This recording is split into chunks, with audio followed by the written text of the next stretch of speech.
नमस्कार दोस्तों। आज हम पढ़ेंगे force and laws of motion. ये है chapter number 8, science class 9।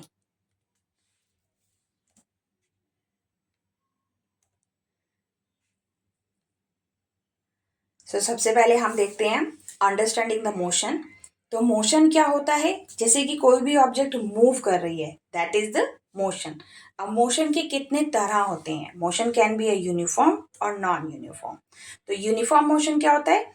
N object is said to be a uniform motion when it travel equal distance in equal interval of time without changing its speed। जब कोई object equal distance cover कर रहा है equal interval of time में और उसकी speed में कोई चेंज नहीं आ रहा। तो रियल लाइफ एग्जांपल हम देखते हैं। वैसे अगर रियल लाइफ एग्जांपल हम देखें तो जो हमारी वॉल क्लॉक होती है, तो उसमें जो हमारे मिनट के हैंड है वो इक्वल इंटरवल पर ही चलता है। तो that is also an example of a uniform motion. फिर जो आपका फैन है वो भी एग्जाम्पल है यूनिफॉर्म मोशन का। इक्वल स्पीड पे ही चल रहा है, एक बार आपने जो स्पीड सेट कर दी वो उसी स्पीड से चलता रहेगा।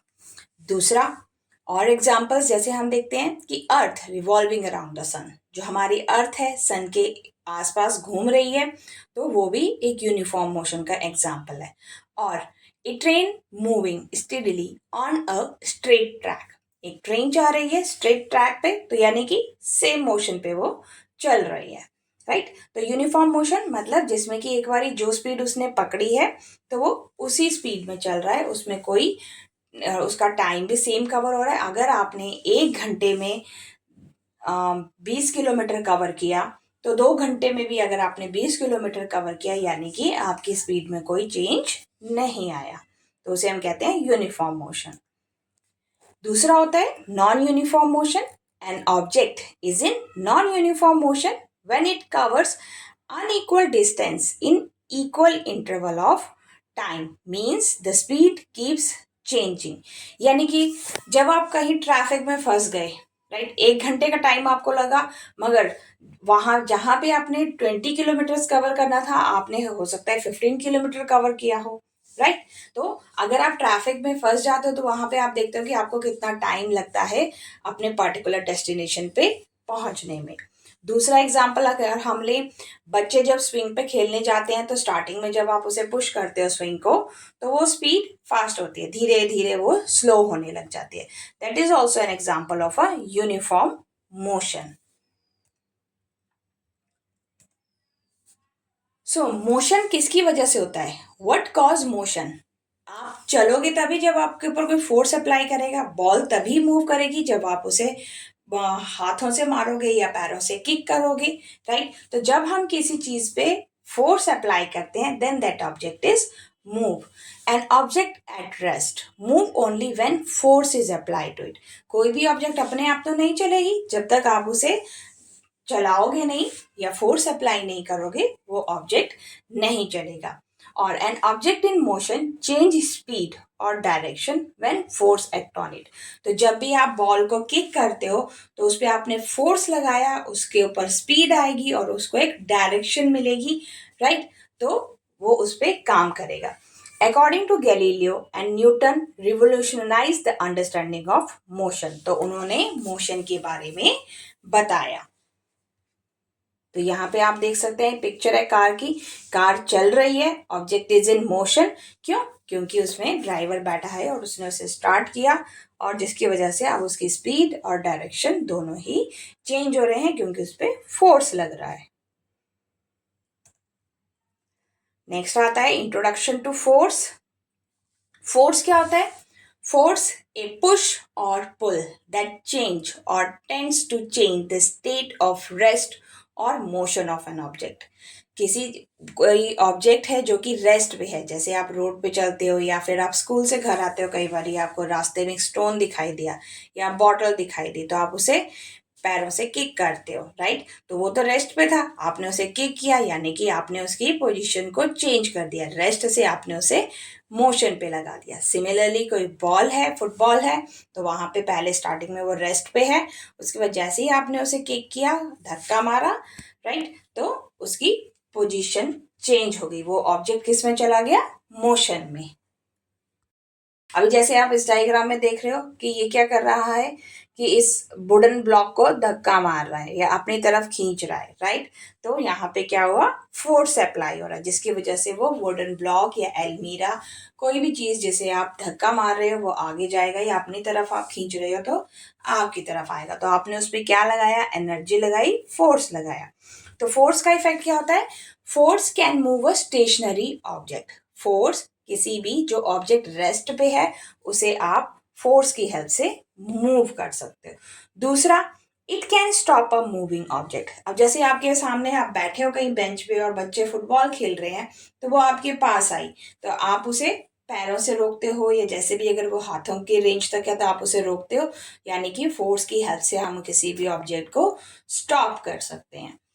और it can change speed of a moving object. किसी ऑब्जेक्ट की स्पीड को कम करना है तो उसमें भी फोर्स हमें हेल्पफुल है, राइट। कोई ऑब्जेक्ट मूव कर रहा है, उसकी स्पीड को स्लो करना है, बॉल बहुत तेज है, आपने उसे स्लो कर दिया, right.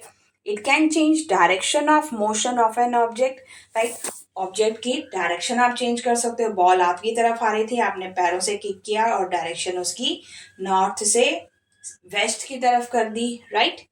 Then it can change shape और साइज ऑफ एन ऑब्जेक्ट। जैसे बैलून होता है, द बैलून का शेप भी चेंज हो जाता है, आप उसे जब प्रेस करते हो, और उसका साइज भी चेंज हो जाएगा, राइट। तो फोर्स अप्लाई करने से ये सारी चीजें होती हैं। अब टाइप्स ऑफ फोर्स, फोर्स कौन कौन से हैं, एक होता है बैलेंस्ड फोर्स और दूसरा है अनबैलेंस्ड फोर्स। बैलेंस्ड फोर्स क्या होता है, two or more forces acting on an object that are equal in magnitude and opposite direction. जैसे कि टग ऑफ वॉर में होता है। अब यहाँ पे टग ऑफ वॉर के अंदर इस थ्रेड को पकड़ा हुआ है। इस फर्स्ट इमेज में अगर हम देखें, 3 लेफ्ट साइड में भी हैं और 3 राइट हैंड साइड में भी हैं, राइट। सभी इक्वल नंबर के लोग हैं, राइट। तो they do not cause any change in object state of motion and no net force is zero, right. तो यहाँ पे इक्वल फोर्स लग रहा है, एक आपका लेफ्ट साइड में जा रहा है और दूसरा राइट साइड में जा रहा है, राइट। एक फोर्स इस साइड में लग रहा है और एक इस साइड में। तो यानी कि इस ऑब्जेक्ट पे यहाँ पे कोई भी चेंजेस नहीं हो रहे हैं, net force is zero, right. कोई चेंज नहीं हो रहा। तो ये क्या है, हमारा बैलेंस फोर्स। दोनों तरफ इक्वल नंबर ऑफ पर्सन है और सेम फोर्स वो लगा रहे हैं, तो यानी कि वो जो भी आपका रस्सी है वो इधर से उधर नहीं हिल रही, कोई उसके अंदर चेंजेस नहीं हो रहे। दूसरा आता है unbalanced force, force acting on object that are unequal in magnitude. अब जैसे यहाँ पे देखो 2 पर्सन खड़े हैं और इस साइड में सिंगल पर्सन है, राइट, और उनका मास भी अलग अलग है, राइट। उनके दोनों अलग अलग डायरेक्शन में खींच रहे हैं। They can cause a change in object state, object की स्टेट पे तो वो चेंज कर सकते हैं, of motion and net force is not zero. यानी कि अगर इन दोनों ने ज्यादा फोर्स लगाया तो ये वाला जो पर्सन है वो उनकी तरफ आके गिर सकता है, राइट। तो ऑब्वियसली ऐसा ही होता है, अगर जहाँ पे टग ऑफ वॉर में जिस साइड में ज्यादा पर्सन है और दूसरी साइड में अगर कम है तो वो उन्हें अपनी तरफ खींच लेते हैं। तो ये क्या हुआ, हमारा अनबैलेंस फोर्स का example, right. So I hope आपको ये समझ आया होगा कि फोर्स के कितने टाइप हैं, balanced and unbalanced. Frictions and motion, तो यहाँ पे हम देखते हैं फ्रिक्शन क्या होता है और फ्रिक्शन का रोल क्या है। So friction is a force that tries to stop things from sliding or moving. जब कोई चीज ऊपर से नीचे आ रही है, अब जैसे आप यहाँ पे देखोगे कि स्लाइडर से बॉल नीचे आ रही है, तो अगर ये स्मूथ सरफेस है तो यहाँ से बॉल इजीली रोल करके आ जाएगी। It happen when two surface touch each other and friction opposes motion. Friction उसे अपोज करता है, उस मोशन को अपोज करता है। और इस लोकेशन पे जब ये बॉल आएगी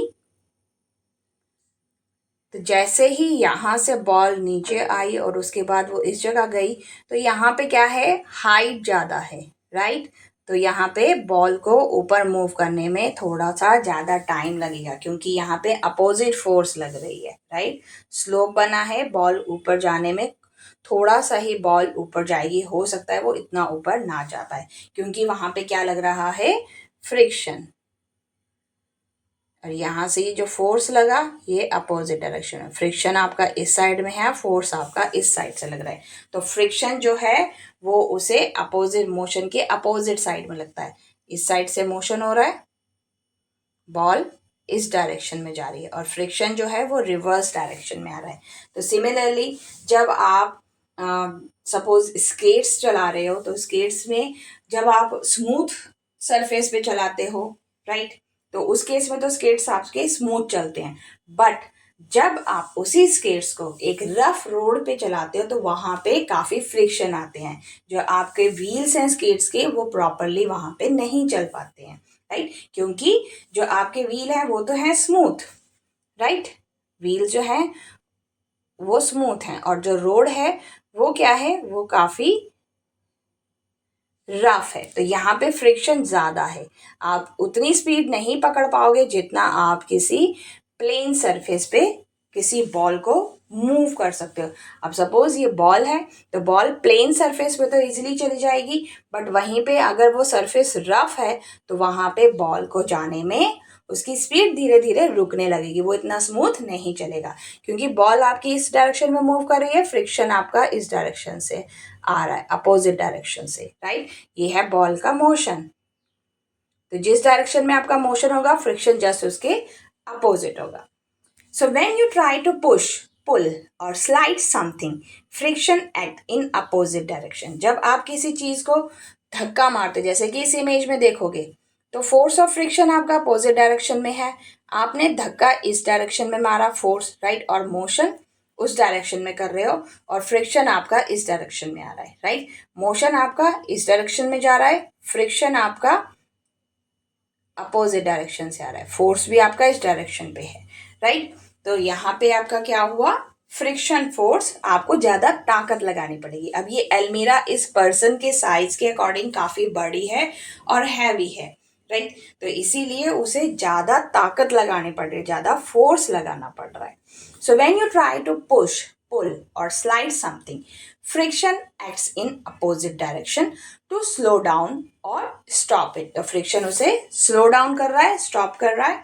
सो unbalance force is required to overcome friction. तो यहाँ पे अनबैलेंस फोर्स लग रहा है, जरूरत है टू ओवरकम द फ्रिक्शन, हमें थोड़ी सी और ताकत चाहिए जिससे कि हम उस ऑब्जेक्ट को मूव कर सके। तो फ्रिक्शन का हम एग्जाम्पल देखते हैं।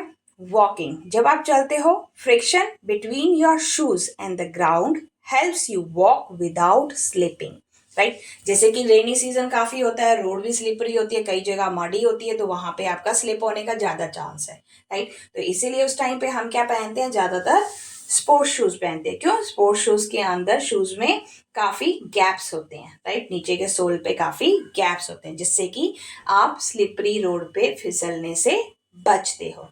दूसरा, राइटिंग, जब आप लिखते हो पेन और पेपर से तो उसमें भी फ्रिक्शन होता है। पेपर स्मूथ है तब तो आप इजीली लिख लोगे, राइट, बट कई बार क्या होता है, पेपर थोड़ा सा हार्ड होता है या रफ होता है। आपने कभी लिख के देखा है टिश्यू पेपर के ऊपर, तो उस पे लिखना इतना आसान नहीं है जितना कि आप किसी A4 साइज की शीट पे लिख सकते हो, राइट।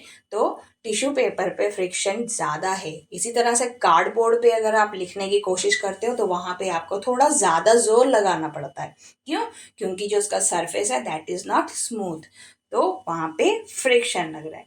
इसी तरह से brakes in a car, friction between the brake pads and wheel helps stop the car। तो सडनली आपके कार के आगे कोई डॉग आ गया या कोई ऑब्जेक्ट आ गया तो आपने सडनली ब्रेक अप्लाई किया, तो उस ब्रेक से आप ब्रेक क्या काम कर रही है, वहां पे फ्रिक्शन का काम कर रही है आपके कार को रोकने के लिए, राइट। सो आई होप आपको ये समझ आया होगा फ्रिक्शन एंड मोशन। तो फ्रिक्शन मोशन के अपोजिट डायरेक्शन में होता है। Now, first law of motion. So, law of motion, an object at rest will remain at rest. कोई ऑब्जेक्ट रेस्ट पे है तो वो रेस्ट पे ही है। जैसे कि आपने सुबह बैग पैक किया और कुछ आपकी नोटबुक है वो जो आप टेबल पे रख गए थे, तो वो हो सकता है दोपहर तक टेबल पे ही रखी हो या आपके स्टडी टेबल के पास ही हो। Similarly N object in motion will remain in motion with the same speed. कोई ऑब्जेक्ट मूव कर रही है तो वो मूव कर रही है सेम स्पीड से। अगर कोई कार मूव कर रही है और बीच में कोई रेड लाइट नहीं है, स्मूथ चल रही है, तो यानी कि वो अपनी स्पीड से ही चल रही है, इन द सेम डायरेक्शन, उसी डायरेक्शन में, unless acted upon bye unbalance force. जब तक कि कोई अनबैलेंस फोर्स नहीं आ जाता तो वो उसी डायरेक्शन में मूव कर रहा है, बीच में कोई ऑब्स्ट्रैकल नहीं आ गया या सडनली कोई ब्रेक नहीं लगाना पड़ा, राइट, तो वो सेम स्पीड में चल रही है। तो ये है लॉ ऑफ मोशन कि कोई ऑब्जेक्ट रेस्ट पे है तो वो रेस्ट पे ही है, राइट। और कोई ऑब्जेक्ट अगर मोशन पे है और वो उसी स्पीड में चल रहा है मोशन पे, उसमें कोई चेंजेस नहीं आ रहे, उसकी डायरेक्शन में भी कोई चेंजेस नहीं है, सीधी रोड है, राइट, जब तक कि कोई अनबैलेंस बीच में फोर्स नहीं आ गया। अब फर्स्ट लॉ के अंदर जैसे कि ये लेडी ने कार्ट लिया है, शॉपिंग कार्ट, तो उसके अंदर में सामान डाला है। अब जो पैसेज है वो बिल्कुल स्मूथ है। So a body in motion remain in motion, a body at rest remain at rest unless acted upon by force. जब तक कि उस पर फोर्स आप नहीं लगाते हो तब तक वो बॉडी मूव नहीं कर सकती ना, जब तक कि आप किसी भी ऑब्जेक्ट पे फोर्स नहीं लगाते। So, this law tells us that thing does not change their motion on their own. कोई भी नॉन लिविंग थिंग अपने आप अपनी जगह को चेंज नहीं करता जब तक कि हम उसे ना चाहें। आपकी बुक एक जगह से दूसरी जगह पे खुद शिफ्ट नहीं हो सकती जब तक कि आप उसे नहीं चाहोगे। बॉल अपने आप एक जगह से दूसरी जगह पे नहीं जाएगी जब तक आप उस पर फोर्स नहीं लगाओगे। So if something is still, it will remain still. कोई ऑब्जेक्ट खड़ी है तो वो खड़ा ही रहेगा, non living object. If something is moving, it will keep moving in same way. कुछ चीज अगर गाड़ी चल रही है तो वो चल रही है, उसी स्पीड से चल रही है। अनलेस ए फोर्स, जब तक कि कोई फोर्स मेक इट स्टॉप। अब गाड़ी के आगे कुछ ऑब्स्ट्रैकल नहीं आ गया, कोई पत्थर या स्पीड ब्रेकर नहीं आ गया या कोई प्रॉब्लम नहीं आ गई, तब तक गाड़ी आपकी सेम स्पीड सेम डायरेक्शन में चलती रहेगी, राइट। सो सेकंड लॉ क्या कहता है? फोर्स इक्वल मास टाइम एक्सलरेशन। तो फोर्स क्या है? Equals mass into acceleration. अब जैसे कि अनबैलेंस फोर्स, जब ये गाड़ी चल रही थी, सामने से दूसरी गाड़ी आ गई, येलो वाली, रेड कार के सामने येलो वाली आई, तो उसे सडन ब्रेक लगाना पड़ा, तो वो क्या है? एक अनबैलेंस फोर्स है उस गाड़ी को स्टॉप करने के लिए। तो उस केस में उनका एक्सीडेंट भी हुआ, थोड़ा सा स्लाइटली लगा भी होगा, राइट। तो ये है सेकेंड लॉ ऑफ मोशन। आगे इसके बारे में हम और पढ़ेंगे। अभी सिर्फ हमें पता होना चाहिए कि मोशन क्या है। कोई ऑब्जेक्ट चल रहा है तो उस पर फोर्स लगाया तभी वो चल रहा है। फिर फर्स्ट लॉ ऑफ मोशन में ही आता है law of inertia. Law of inertia is another name of Newton first law of motion. First law of motion को ही लॉ ऑफ इनर्शिया भी कहा जाता है। दोनों के दोनों ये सेम है, right. An object will stay at rest or keep moving in straight line at same speed unless a force make it change. कोई ऑब्जेक्ट रेस्ट पे है तो वो रेस्ट पे है जब तक आप उसे मूव नहीं करोगे, और कोई ऑब्जेक्ट चल रहा है अपना स्मूथ सेम स्पीड पे, तो वो जब तक कोई ऑब्स्ट्रैकल नहीं आएगा, कोई दिक्कत नहीं आएगी, तब तक वो चलता रहेगा बिना किसी चेंजेस के। तो यहाँ पे अगर हम एग्जाम्पल देखें, N object at rest, ball rest पे है तो वो रेस्ट पे, जैसे ही उसे किक किया, so object in motion will remain in motion unless net force act on it. जब तक कोई दूसरा बीच में या तो दीवार या किसी चीज से वो हिट नहीं होता। इसी तरह से न्यूटन फर्स्ट लॉ में इनर्शिया और इनर्शिया कॉइन। अब कार्डबोर्ड के ऊपर कॉइन रखा है, नीचे ग्लास है और उसमें पानी है, तो अभी तो ये स्टिल है। जैसे ही कार्डबोर्ड को हिट किया तो कॉइन क्या होगा? कॉइन अपनी रेस्ट की पोजीशन पे है, राइट। कॉइन रेस्ट की पोजीशन पे है, ये कार्डबोर्ड आगे मूव हो जाएगा, कॉइन नीचे गिर जाएगा, राइट। तो ये है एग्जाम्पल लॉ ऑफ मोशन और इनर्शिया का, कि ये जो कॉइन है वो रेस्ट पे है और वो रेस्ट से ही उस पानी के अंदर गिर गया, क्योंकि उसकी पोजीशन तो चेंज हुई नहीं, उसे तो हिट किया ही नहीं, कार्डबोर्ड को आपने हिट किया, राइट, फास्ट हिट किया तो कार्डबोर्ड मूव हो गया और कॉइन नीचे गिर गया, तो वो ऑब्जेक्ट क्या था, रेस्ट पे ही था। If something is not moving, it would not start moving unless you push it or pull it. जब तक कोई ऑब्जेक्ट मूव नहीं कर रहा, जब तक आप उसे स्टार्ट नहीं कर रहे, तब तक वो मूव नहीं करेगा। If something is moving, it would not stop or change direction unless something interfere. तो कोई भी ऑब्जेक्ट अपनी डायरेक्शन अपने आप चेंज नहीं करेगा जब तक कि उसके आगे कोई डायरेक्शन या डाइवर्जेंस नहीं है या कोई ऑब्स्ट्रैकल नहीं है। So heavy object has more inertia, harder to move or stop. जो भारी ऑब्जेक्ट है, कोई बड़ा सा स्टोन है, राइट, उसे मूव करना मुश्किल है, राइट, और उसे रोकना भी मुश्किल है। सिमिलरली आपके सामने एक बॉल आई, तो बॉल को क्या है, आप इजीली मूव कर स्टॉप कर सकते हो या इजीली मूव कर सकते हो।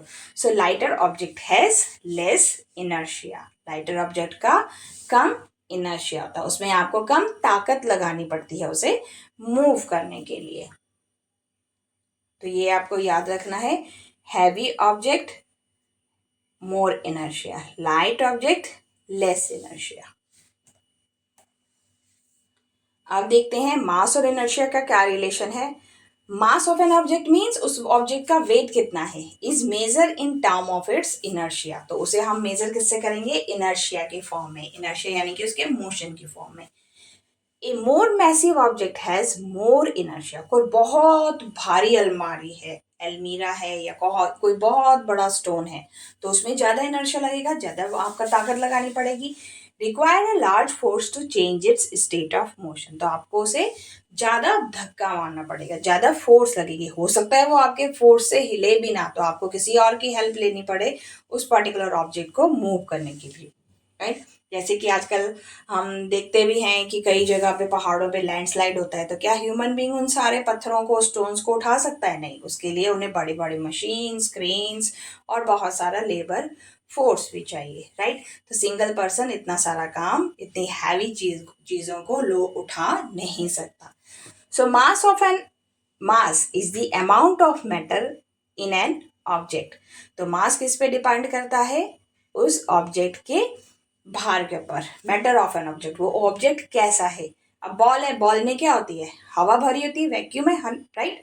सिमिलरली अगर स्टोन है, बहुत बड़ा स्टोन है, तो वो काफी हैवी है, राइट। तो वो आपके ऑब्जेक्ट पे भी डिपेंड करता है। अब आपको एक वेल से, कुएं से पानी निकालना है, खाली बकेट तो आप इजीली उठा लोगे, बट जैसे ही बकेट सपोज 20 लीटर्स की है, तो उसे ऊपर की तरफ वेल से खींचना में आपको ताकत लगेगी। तो मैटर यानी कि यहाँ पे मैटर क्या हुआ कि वो ऑब्जेक्ट सॉलिड है, लिक्विड है, या गैस टाइप का है, बैलून है या बॉल है, राइट। तो किस तरह का है, उसी के अकॉर्डिंग मास लगेगा, उसी के अकॉर्डिंग आपका फोर्स लगेगा।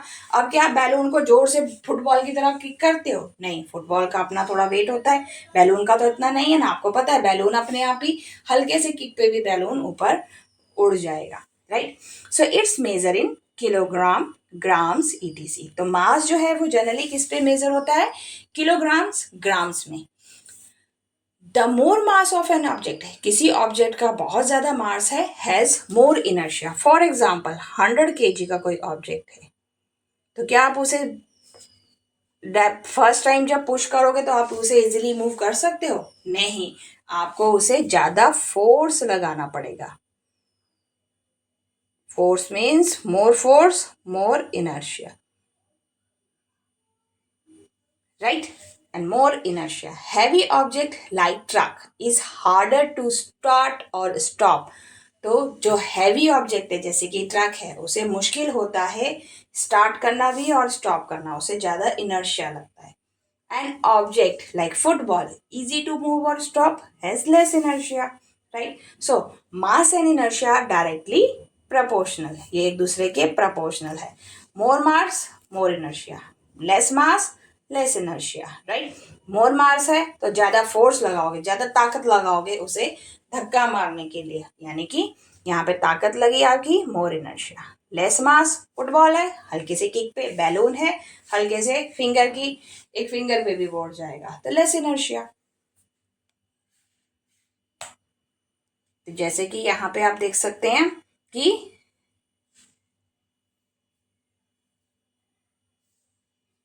इस लोकेशन पे ये वेल है या आपका बकेट है, राइट। एक बकेट एम्प्टी है और एक बकेट सैंड से भरी है। तो सैंड से भरी हुई बकेट को ज़्यादा पुश करना पड़ रहा है, उसमें ज़्यादा जोर लग रहा है क्योंकि वो फुल है, तो वहाँ पे आपको ज़्यादा ताकत लग रही है।